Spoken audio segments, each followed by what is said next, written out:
Hey there. You just caught me watching The Fresh Prince of Bel-Air. So yes, it's a different scene this time, and I know it's a bit like that. It's freezing today. It's a cold day today, so I've got the heater on. I'm laying on a lounge with a pillow and with a blanket. So yeah, I guess that this is the perfect time to talk about Spyro 2. I guess, considering he's a dragon that breathes fire. I don't know. Roll the intro, I guess.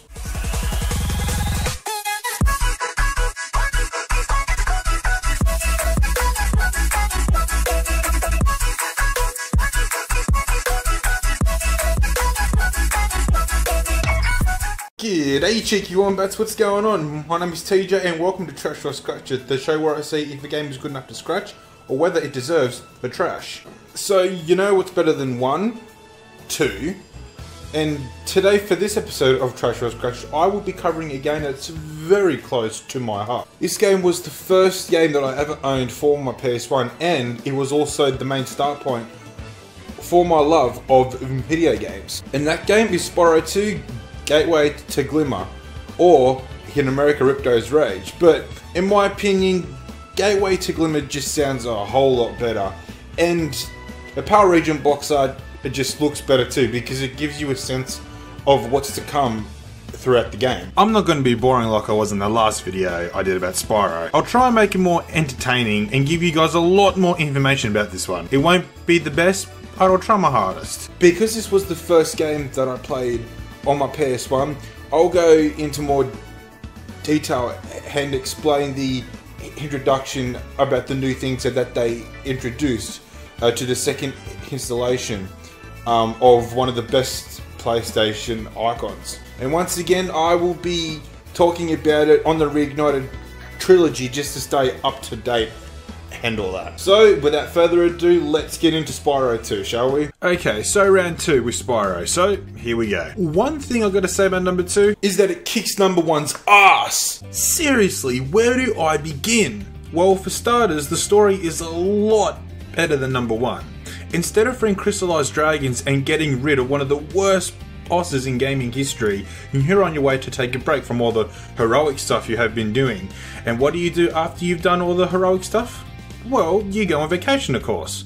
But you get forced into a realm where this little dinosaur, I think that's what he is, takes over the world of Havilah. So your main quest is to visit all of the worlds and collect their souvenirs, so to speak. These souvenirs are called talismans.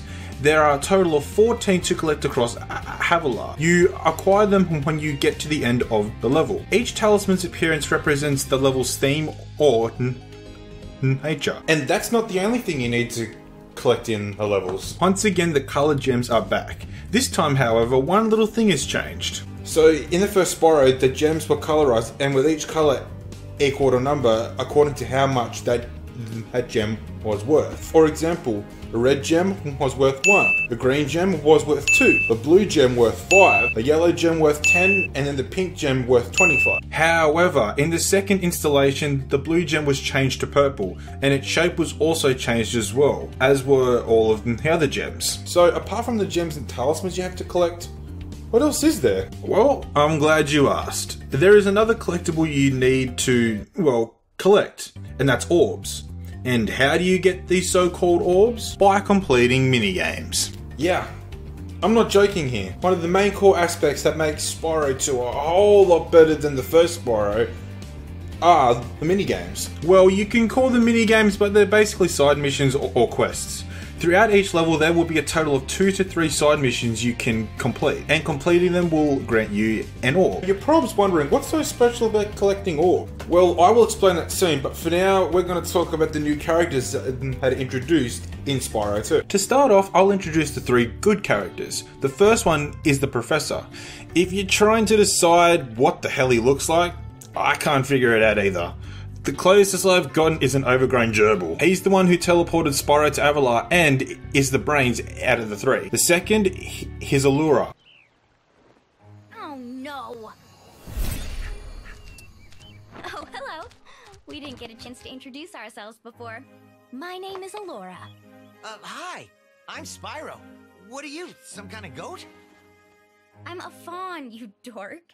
Oh, sorry. Did you meet the gem cutters in Glimmer? Yeah, they gave me a souvenir too. They called it a talisman.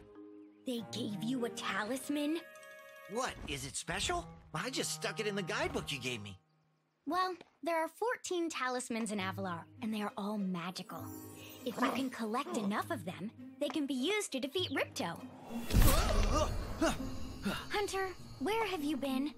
Oh, I got a little lost. Spyro's gonna help us collect the talismans. I am? He is. Spyro, look. There's no way you can get to Dragon Shores right now. Ripto and his monsters have taken over the castle here in the Summer Forest.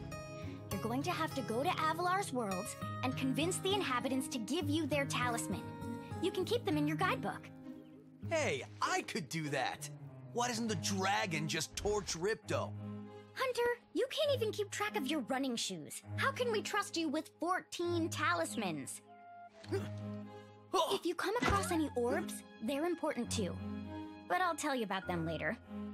Okay, no problem. I'll collect a few talismans, give Ripto the old hot foot, and be in Dragon Shores by lunchtime.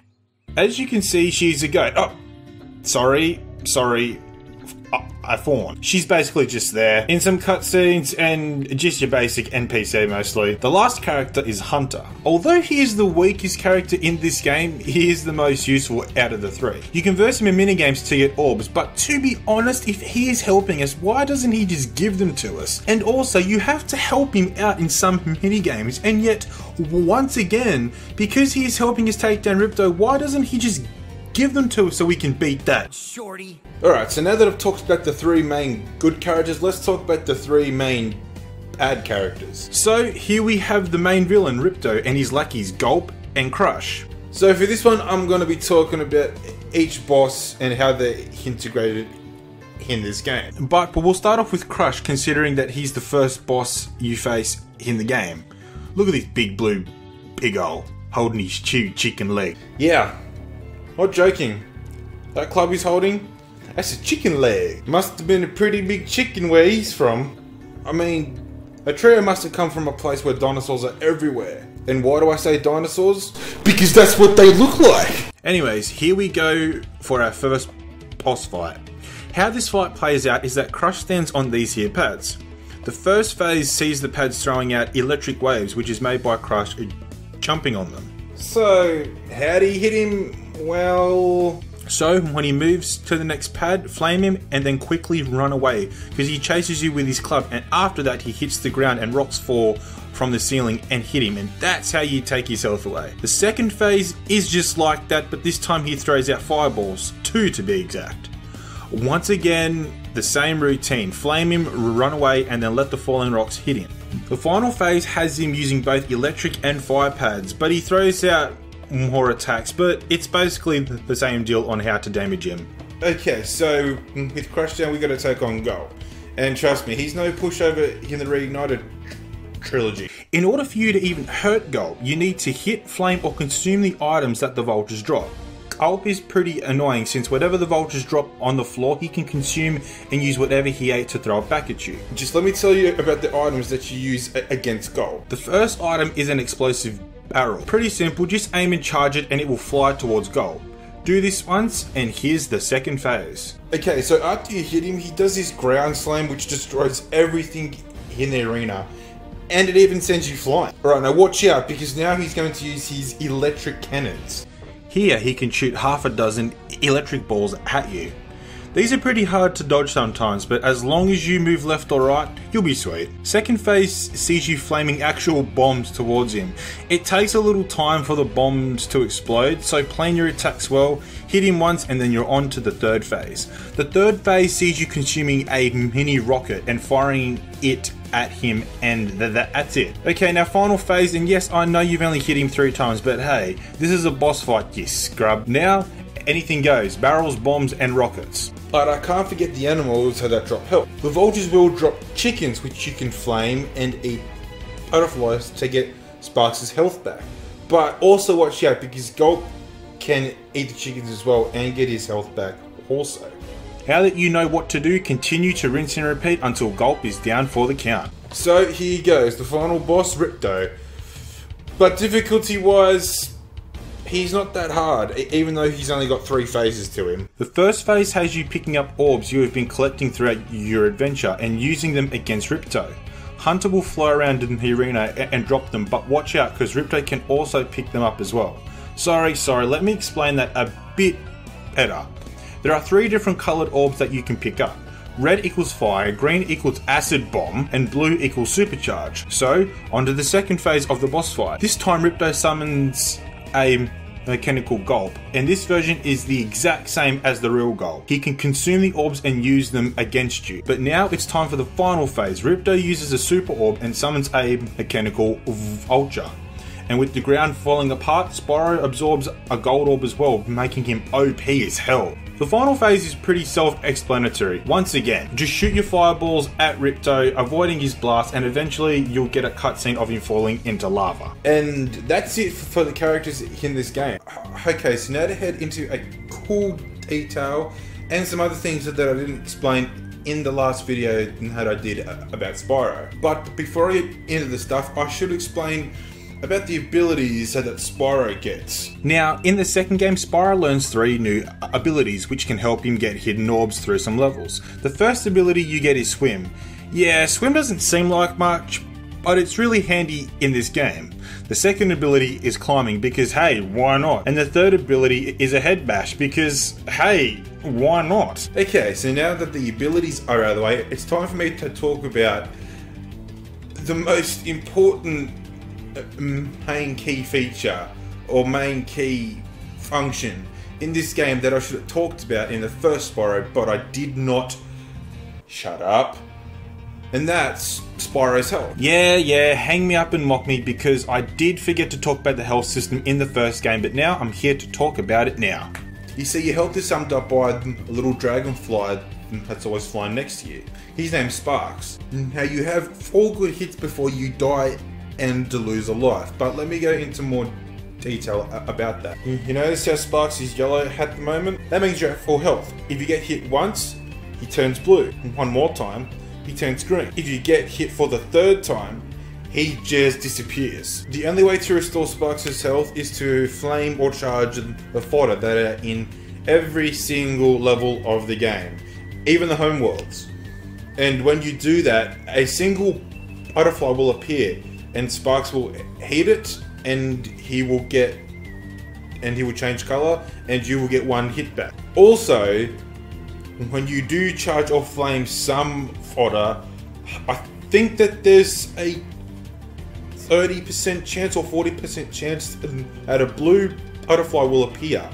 It will give you a life and also it will restore Sparks back to yellow. So basically, full health. I mean, I don't know how you explain the logic in that, but you know, it's a video game and well, that's how video games are, I guess. Now there's one cool detail that I've seen in the Reignited Trilogy, and that's the patterns that appear on Spyro when he activates a flame power-up, a invincibility power-up, a speed power-up, yeah, just any type of power-up. And I will show you some examples right here, right now.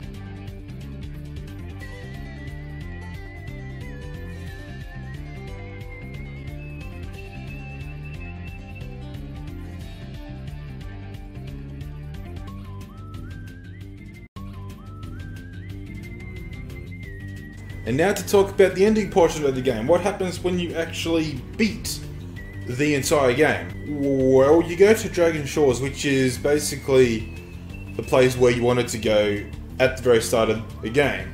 And it's endgame content. I mean, it's not a whole level. It's just, I don't know, it's just conjured up into, you know, mini games. So, if you participate in these mini games, you get a token, and if you collect all 10 tokens, then you unlock the theater, which lets you watch all of the game's cutscenes. And look here, does that look familiar? And also there's a locked door which holds the permanent one kill everything except the boss's flame breath, which is basically just the fire breath power up that you use throughout the entire game.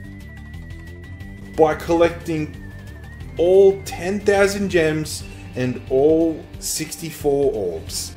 Okay, now the importance of the orbs that I should have told you at the start of the video, but I didn't, but I'm going to tell you right now. At the third and final hub area, in order for you to travel to the worlds, you need to collect a certain amount of orbs in order to activate them, so to speak. But to be honest, that's all they are good for. And yes, I did use the permanent one hit kill everything except the boss's flame breath, which is basically just a fireball power up throughout the entire game apart from the bosses. Because why the hell not? It's my video. I can do what I want to, scrubs. So to sum up this whole video, there are 2 points that I want to talk about before I shut up until the next episode. The first point is the music. Just listen to some of the tracks and let the nostalgia wave hit your face.